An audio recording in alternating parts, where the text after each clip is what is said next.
Well, hello there. So here is my personal top 7 Game Boy Advance games. Now, I don't claim to have played every Game Boy Advance game ever made, but I've played too many to count.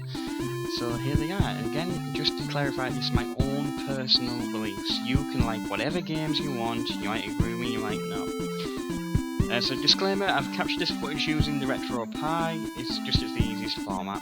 So enjoy.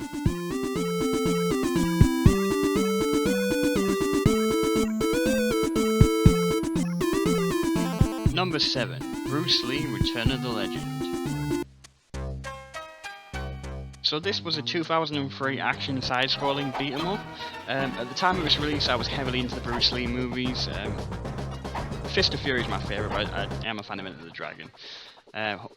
So just a little quick playthrough of it. I hope you enjoy. I will be skipping certain scenes, but it was quite good for the Game Boy Advance.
Number 6. Dragon Ball Advanced Adventure.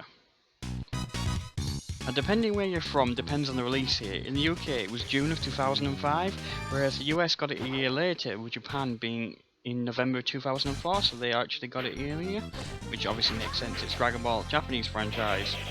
There you go. So it was a fun side-scrolling adventure where you play as Goku in his early years.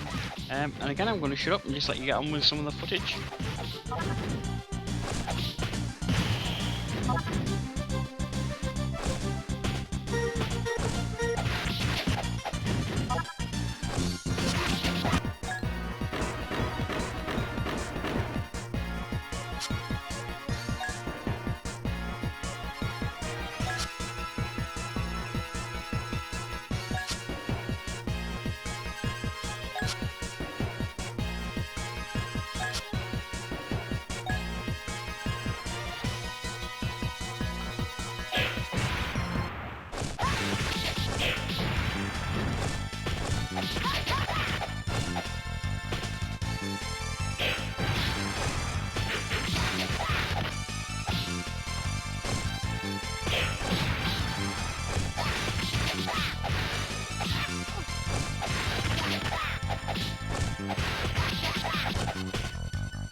Number 5, Medabots Medibi version.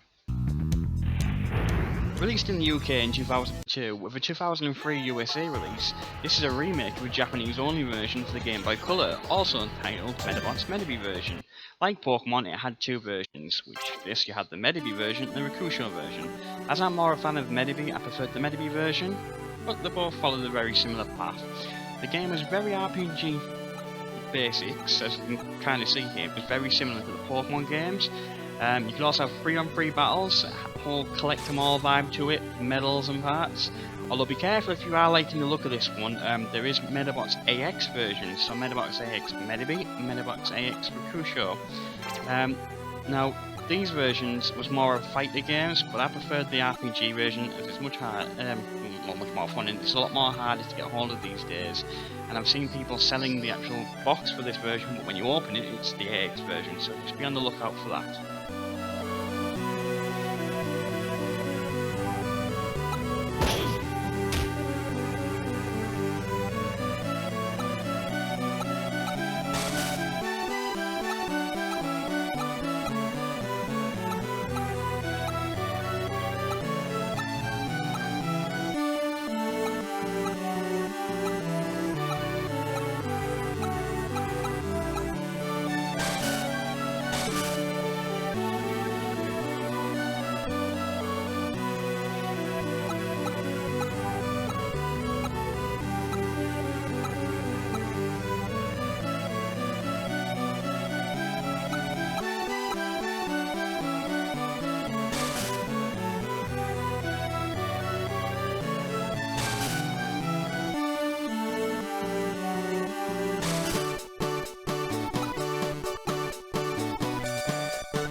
Number 4, Star Wars Episode 3. Okay, so I only discovered this existed last year, and I find it quite hard to play, but as you can see in a moment, the graphics are really good. It's reminiscent of the old side-scrolling games like Streets of Rage or Final Fight. It's just really fun. My other half also likes this game so much that we were looking out for it, but we couldn't find it anywhere for her. And then I discovered the DS version is essentially just a port of this with a little bit extras, so she got a copy of that. Out of the two, the DS version is obviously going to be better, but it's a fine-ass GBA game, and just look at the graphics, it's very pretty, and it's not what you would have expected for a movie tie-in game.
Number 3, Super Mario Advance 2.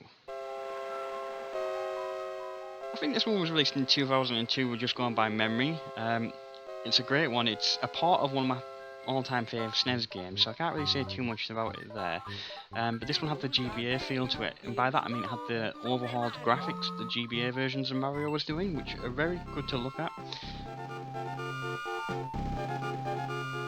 I mean, I do love the SNES version, but I think if I'm going to play this game, this is my go-to version. I'm going to keep this one quite short, just because obviously I'm assuming most of you will know about the Mario games at this point, especially the old retro ones.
Number 2, Pokemon Fire Red or Leaf Green, depending which version you play.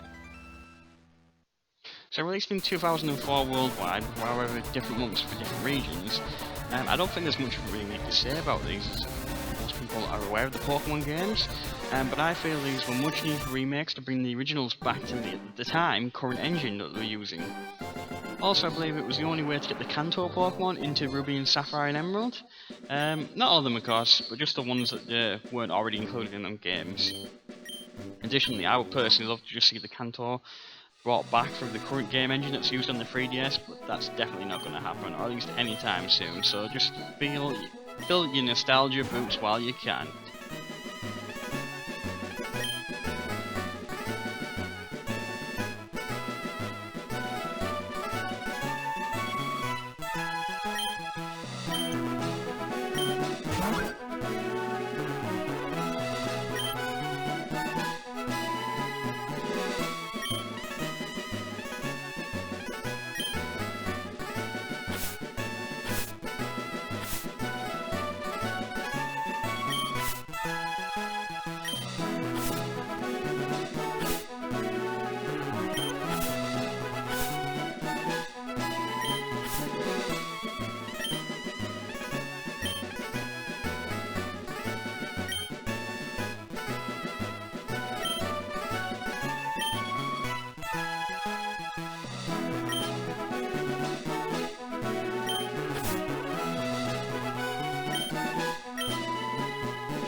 Also, what the hell, I just had to include this while I was capturing footage. A shiny Pokemon appeared. A bit going as it's before you actually get the Pokeballs, so I just think it was rubbing it in. I also find it quite bizarre that I got a female starter Pokemon. I generally found that quite rare. Oh well. And you've all been waiting. Finally, number 1.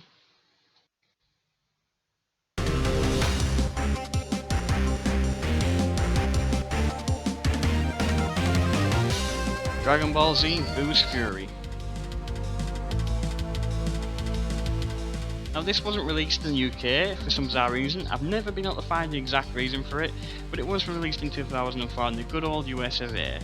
Now Boo's Fury is my favourite GBA game because I'm a hardcore Dragon Ball Z fan, and the final arcs of DBZ are my favourite as they introduce my all-time favourite character, Goten. Yeah, I know, that's kind of bizarre to have as a favourite character. But the game is pretty faithful to the Funimation dub, with a lot of the lines almost typed word for word as they were in the anime. Now the game included movie tie-ins and the fusions, and fighting Boo as Gotenks in the game is a great moment, and the music obviously is taken from the Funny dub, but it's obviously not the exact versions, it's what the GBA could produce. And the game doesn't restrict you to just playing as Goku like the original did, and yes, I know the second didn't either. I think with this one there was more scenes that you could play on with the ability to go super, and it was just really fun.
What more can I say? Thanks for watching. Please like, comment, subscribe, all that jazz, and just let me know what's your favourite Game Boy Advance games.